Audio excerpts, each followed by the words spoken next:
Yo, what's up guys? Thanks for tuning into the video. Today I'm in the 60th country that I've been to, is the Maldives. Very beautiful here, so if you see some dolphins going past, it's just because, don't worry, didn't plan it. And in this video I'm going to be talking about something that I think is very cool. It's to do with contrast. And this all comes from my observations since, I don't know, 2006, where I've met guys that are fantastic with women, and also looking at my own experience and seeing that often you have elements at play that don't seem to go together, meaning that they're contrasting. So you can have someone, for example, that is very sexual and dominant, right? So imagine this person, they're, very direct, very bold, they're giving off this sexual energy, and then they can be really silly and playful, making stupid childish jokes, right? So two elements that are very contrasting, but it's very powerful because if you think about having any one element, it's difficult to find one element that just works in all situations and that progresses things all the time. Example being, being funny, right? Lots of guys want to be humorous, to be able to make a girl laugh, and that's great, and it's a very important thing, and I definitely can say that I do that. But if you do it all the time, you end up failing, because you also need to be serious in some moments and just to turn it off because it gets too much. So you've got comedy and you've got seriousness, two contrasting elements, and you need both to have the ideal recipe. So in this video I want to tell you about two kind of global ways of looking at this, and it comes down to one set of elements that I want to call warmth, but that you could think of in terms of nice guy type things, and then the other side of it that is like the bad boy stuff and strength. So two contrasting elements, and how when you use them both, you're basically going to have the full ticket, the full recipe, and girls are going to be very attracted to you. So some things that go into the warmth element, and this is stuff you should be mixing up from the very beginning. You should be, from the very first meeting, incorporating both of these things.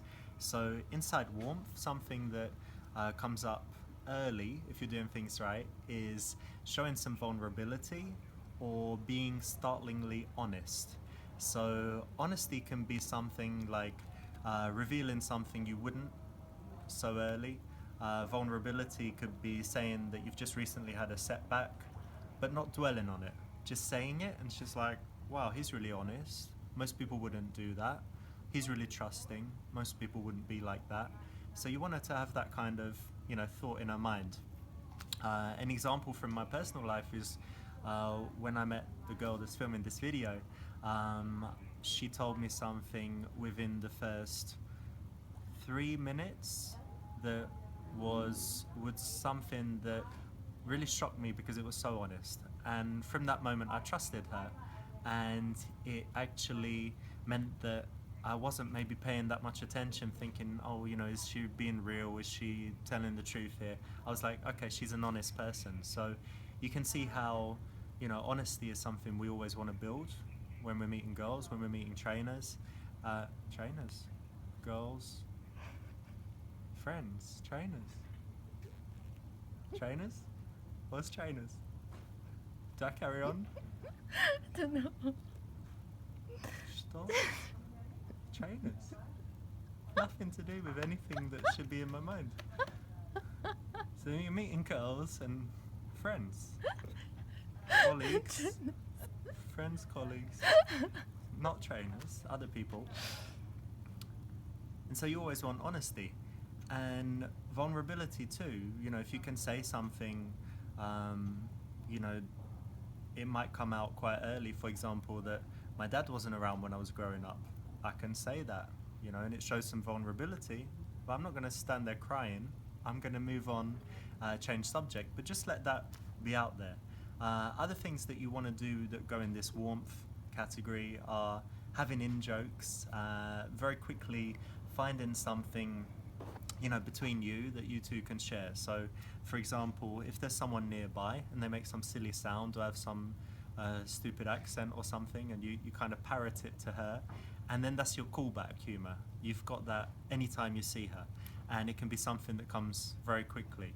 If you come up with a nickname, you give it to her, and then you use that from there, great. It builds connection very, very quickly, just for the reason that normally what separates people in the same social group from people that are outside of that are kind of in-group things and out-group things. So they've got all these in-jokes, in-nicknames and things that show that they're close and they've known each other for a long time.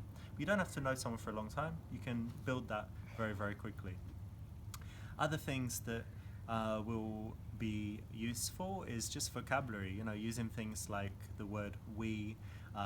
In the Cialdini book that I'm reading at the moment, he talks about how Warren Buffett in his annual report wrote something like, if I were speaking to family, I would tell them that blah, blah, blah. You know, if my family asked me that, I would say this. If my mother asked me, I might say that. Something like that, that just, you know, says, I'm saying something to you, and this is something that I would say to family. Well, I've only told my brother, but actually it's this, you know? Something that brings someone into the closest possible in-group, being family. Let me see if I got something else. Future plans, something that I always do with new people that I meet that I like, is I talk about stuff we're going to do in the future together. And gentlemanliness. I always try with girls to be a gentleman, kind of like an old-fashioned, I don't know, 1960s English person, where you're opening doors, where you're ordering her food for her, even offering to do that, pouring her water if it finishes, helping her put on her coat. You know, things where you, even standing up when she goes to the bathroom, something like that. Again, it's on the nice guy side of things, but it can set you apart and also show that you just have good character, that you maybe come from a good family or whatever. It will just make you seem good in many ways if you're gentlemanly. Saying nice things, giving compliments, not about looks, you know, genuine compliments about something in her character that you like, said in a genuine way, and it will have a powerful effect if you balance all of this stuff with the bad boy things. So those are a lot of the nice guy things that build closeness, connection, trust, empathy, that, you know, really, really work, but they build a certain element of attraction, but not really that kind of sexual desire and that stuff that will keep her up at night thinking about you. So I think this video has already been pretty long. In the next video, I'm going to show you how to balance, you know, the wing and the wang with the bad boy stuff, the strength elements. So thanks for watching, and look out for the next video soon.